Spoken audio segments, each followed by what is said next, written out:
J'aimerais parler de quelque chose qui est quand même fort important, c'est qu'est-ce qu'on peut faire avec une colonne vertébrale.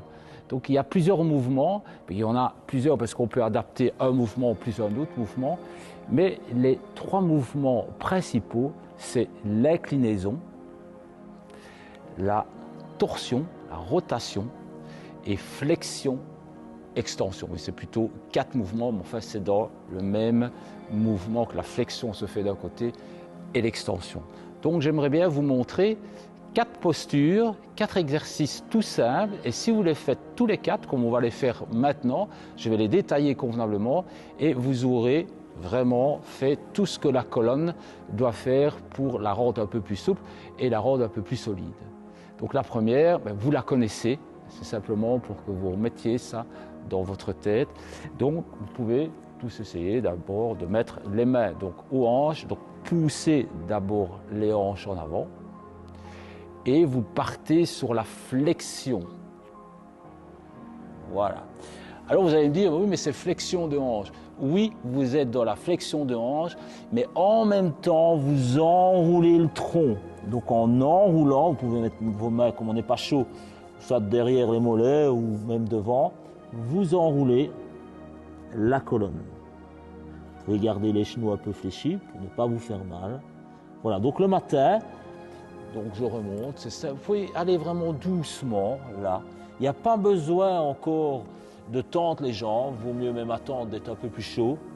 Là, et on reste dans l'enroulement de la colonne, donc du sacrum aussi, tout s'enroule. On remonte tout doucement, vous pouvez mettre les mains sur les genoux et redresser doucement. Donc évidemment, vous avez l'inverse, donc l'extension de la colonne. Donc si vous poussez, mettez vos mains dans le dos. D'ailleurs, on a souvent tendance à essayer de le faire, ça pour redresser dans l'extension, là. Alors les mouvements, évidemment, quand vous faites ça au début, vous n'êtes pas très chaud, c'est lentement, lentement, lentement.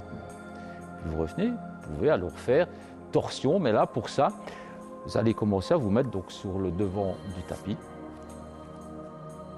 Et vous allez faire un grand pas vers l'arrière avec le pied gauche. Pardon, on va faire plutôt le pied droit. Voilà. Là. Vous êtes stable. Il n'y a pas besoin encore d'écarter trop fort. Ouais. C'est juste pour la torsion.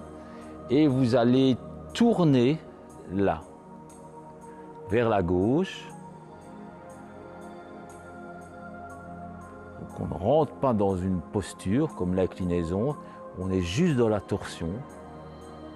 On fait un côté, on est bien stable, on allonge bien sa colonne et on tourne.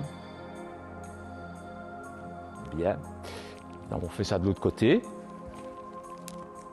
Donc se placer.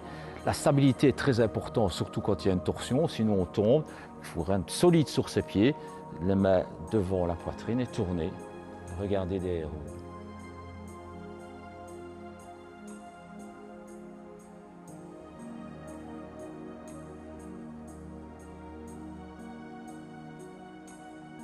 Et on revient, là. Il nous reste l'inclinaison. L'inclinaison, c'est mieux de le faire vraiment à la fin, bien que ce n'est pas très important. Mais dans l'inclinaison, là, il faut faire quand même très attention à ces disques, parce qu'il y a d'un côté, ça s'ouvre, d'un autre côté, ça se referme. Et parfois, là, les disques forcent un peu. Donc pour ça, c'est quand même bien de mettre les bras en l'air, de croiser les doigts, les index pointés et s'allonger. Ce qui est important, avant de l'incliner, c'est d'essayer d'ouvrir un maximum donc ces disques, donc les vertèbres, pour laisser respirer les disques. Donc il faut pousser les pieds dans le sol, tendre les jambes, il faut contracter le périnée. Je rappelle, donc, quand vous contractez le périnée, ça fait quoi? Ça fait ça, et vous avez une base solide, et là, alors, vous grandissez. Et quand vous êtes au maximum de l'autograndissement, on incline, mais juste l'inclinaison. Ne faites pas de torsion.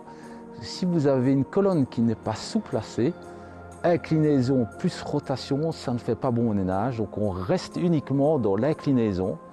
Et toujours dans votre tête, ces pensées, j'allonge, j'allonge, j'allonge. Et pour ça, votre ventre, vous allez sentir qu'il rentre, même si vous ne le pensez pas, l'allongement, et si vous voyez que ça rentre, ça veut dire que vous faites un bon allongement.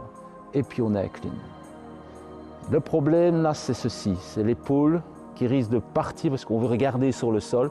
Et là, vous êtes justement dans l'inclinaison en rotation. C'est pas bon. On reste là. Et on traque ses bras.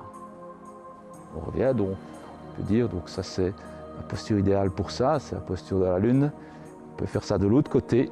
On pousse les pieds dans le sol, on allonge bien les jambes, on allonge bien le tronc et puis on incline. Là.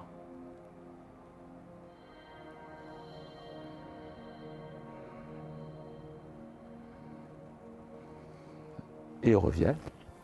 Voilà.